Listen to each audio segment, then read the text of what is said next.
Indonesia sedang demam dengan tarian THR atau disebut juga tarian pemanggil THR di Lebaran 2025 ini. Adapun tarian THR ini kemudian viral di media sosial. Namun tahukah Anda asal tarian THR itu? Banyak sekali masyarakat yang menirukan gerakan tarian pemanggil THR ini. Mereka berjoget melompat maju dan mundur ke belakang, disertai dengan gerakan kaki yang serempak. Dalam beberapa video yang beredar di media sosial, tampak tarian ini dimulai dengan gerakan kaki ke kanan dan ke kiri. Kemudian diikuti lompatan kecil maju dan mundur ke belakang. Namun, tarian THR atau tarian pemanggil THR ini disebut sangat mirip sekali dengan tarian Hora. Tarian Hora merupakan budaya bangsa Yahudi. Gerakannya pun hampir sama persis. Dalam sebuah event, bangsa Yahudi akan menari, layaknya tarian THR yang viral di media sosial. Dari video yang dilihat tribun-medan.com, tarian Hora ini juga dimulai dengan gerakan kaki ke kanan dan ke kiri. Kemudian, para peserta yang ikut dalam tarian akan melompat kecil ke depan dan ke belakang. Tak pelak, tarian THR ini pun menuai kontroversi. Ada yang lantas meminta tarian tersebut tak perlu diikuti, tapi ada juga yang beranggapan bahwa hal tersebut hanya seru-seruan belaka. Assalamualaikum warahmatullahi wabarakatuh. Halo sahabat edukasi, selamat datang di channel Teropong Sosiologi UNJ yang mengupas tuntas tentang fenomena sosial budaya dari sudut pandang ilmiah. Perkenalkan, saya Endriani, mahasiswi pendidikan sosiologi UNJ. Nah teman-teman, di mana dalam episode kali ini kita akan membahas nih terkait fenomena yang sedang viral atau baru-baru ini viral, yaitu tentang viralnya tarian THR Lebaran 2025. Yang tidak hanya menghibur, tetapi juga menimbulkan kontroversi budaya di tengah-tengah masyarakat. Apakah ini bentuk modernisasi budaya atau justru bentuk dekadensi nilai-nilai lokal? Nah teman-teman, kita akan mengupasnya secara mendalam menggunakan kerangka analisis sistem sosial budaya Indonesia. Yuk teman-teman, kita mulai. Di mana tarian THR pertama kali ini muncul di TikTok pada awal Ramadan tahun 2025. Seorang guru TK dari Surabaya ini mengunggah video pembagian THR kepada muridnya dengan diiringi musik yang sangat energik dan gerakan tarian yang sangat ceria. Tak disangka teman-teman, video ini pun viral, di mana hanya dalam 3 hari saja tarian ini menyebar luas di sekolah, di kantor, di masjid, hingga rumah, di mana orang-orang ini menari sembari membagikan THR teman-teman. Video dengan tagar #tarian THR mencapai lebih dari 120 juta tayangan di TikTok dan juga Instagram dalam kurun waktu hanya 2 minggu saja.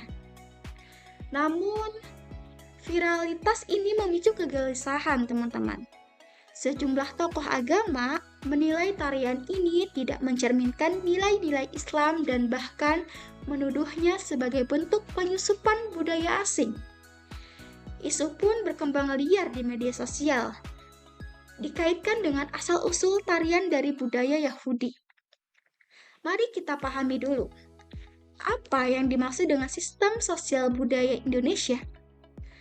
Dalam pandangan Koncharaningrat 1980, di mana sistem budaya terdiri dari 3 wujud utama, yaitu terdiri dari gagasan atau ide di mana tercantum nilai-nilai, norma, dan juga keyakinan.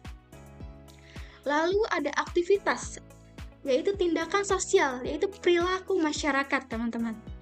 Lalu yang ketiga itu ada artefak atau hasil budaya. Ada pakaian, teknologi, kesenian, dan juga yang lainnya, teman-teman. Nah, tarian THR adalah bentuk aktivitas budaya sekaligus artefak digital karena ia merupakan gerakan yang direkam dan disebarluaskan melalui media sosial. Yang menariknya nih teman-teman, reaksi terhadap tarian ini mengungkap adanya ketegangan antara nilai budaya tradisional dan juga arus budaya global. Sebagian masyarakat melihat tarian ini sebagai bentuk hiburan dan juga kreativitas semata. Sementara di sisi lain, masyarakat ini Ada yang menganggapnya sebagai pelanggaran terhadap nilai-nilai lokal dan juga religius. Dalam dinamika budaya, teman-teman, kita mengenal istilah difusi budaya. Apa sih difusi budaya itu? Difusi budaya itu merupakan penyebaran unsur budaya baru dari satu masyarakat ke masyarakat yang lain. Nah, tarian THR adalah hasil dari proses difusi yang tidak disengaja, teman-teman, melalui media sosial dan juga globalisasi konten hiburan. Lebih dari itu, kita juga bisa lihat sebagai akulturasi, yaitu proses perpaduan dua budaya yang menghasilkan bentuk baru. Di mana Lekajenka, tarian rakyat dari Finlandia ini, diadaptasi dengan unsur lokal, yaitu pakaian muslim, musik lebaran, dan juga momen THR. Namun teman-teman, proses ini tidak selalu mulus. Muncul yang disebut dengan resistensi budaya. Apa sih resistensi budaya itu? Resistensi budaya yaitu penolakan terhadap unsur asing karena dianggap mengancam identitas. Benar sekali, dianggap mengancam identitas. Inilah yang menyebabkan polarisasi di masyarakat antara mereka yang menerima perubahan dan mereka yang menolak atas dasar nilai, teman-teman. Di mana dari data survei Litbang Kompas pada April 2025, 57% masyarakat Indonesia di kota besar menerima tarian THR sebagai bentuk ekspresi budaya. Sementara 43%-nya ini menolak dengan alasan nilai dan juga etika publik. Di mana tarian THR adalah bagian dari budaya populer digital, teman-teman. Ia disebarluaskan lewat media sosial dan diterima secara luas dan direproduksi secara masif. Di mana budaya populer ini tidak mengenal batasan negara dan juga waktu, teman-teman. Sayangnya nih, rendahnya literasi budaya menyebabkan masyarakat gagal membedakan antara cultural appreciation atau mengapresiasi budaya lain dengan cultural appropriation, yaitu menyerap secara tidak etis atau kesembarangan. Nah, kita bisa menilai budaya hanya dari permukaan. Perlu pemahaman konteks, asal-usul, nilai simbolik, dan juga proses sosial di baliknya, teman-teman. Misalnya, gerakan tarian THR bukanlah ritual agama, tapi bagian dari hiburan. Namun, karena terjadi di ruang keagamaan seperti masjid atau pesantren, ia menjadi problematis, teman-teman. Ini memperkuat pentingnya ruang simbolik dalam budaya. Dalam sistem sosial budaya Indonesia, lembaga pendidikan, agama, keluarga adalah penjaga nilai. Sayangnya, adopsi tarian ini di sekolah dan pesantren tidak dibarengi dengan pendidikan yang kritis, teman-teman. Banyak guru hanya ikut tren saja tanpa edukasi yang mendalam. Inilah bukti bahwa sekolah belum optimal sebagai agen enkulturasi. Kita butuh kebijakan pendidikan yang mendorong. Yang pertama, pembelajaran lintas budaya. Yang kedua, kajian nilai dalam seni dan juga media. Yang ketiga, itu analisis kritis budaya populer di kurikulum PPKN dan seni budaya, teman-teman. Contoh baik datang dari SMA Negeri 4 Padang yang mengintegrasi kajian asal-usul tarian THR sebagai tugas reflektif di kelas antropologinya. Ini menunjukkan bahwa pendidikan bisa meredam konflik budaya asal disertai dengan pendekatan yang ilmiah, teman-teman.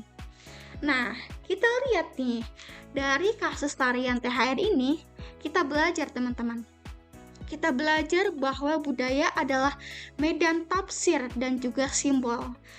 Kontroversi muncul karena perbedaan interpretasi, bukan karena kesalahan gerakan, teman-teman. Di samping itu, kita tidak bisa menghindari globalisasi budaya, tapi kita bisa membentuk masyarakat yang reflektif, rasional, dan juga terbuka, teman-teman. Di mana sistem sosial budaya Indonesia mengajarkan kita untuk menjaga identitas tanpa menutup diri dari luar. Ini esensi dari semboyan Bhinneka Tunggal Ika, yaitu berbeda-beda tetapi tetap satu. Oke, gimana sahabat edukasi? Bagaimana penjelasan yang sudah saya jelaskan? Menarik bukan? Oke, sahabat edukasi, mari kita bijak dalam menyikapi budaya populer. Jangan langsung menolak, tapi pahami dulu. Jangan langsung meniru, tapi kritisi dulu.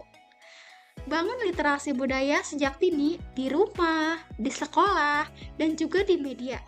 Karena di era digital ini, yang bertahan bukan yang paling keras, tapi yang paling cerdas. Sampai jumpa di episode berikutnya. Jangan lupa like, komen, dan juga subscribe untuk diskusi sosial budaya lainnya. Wassalamualaikum warahmatullahi wabarakatuh.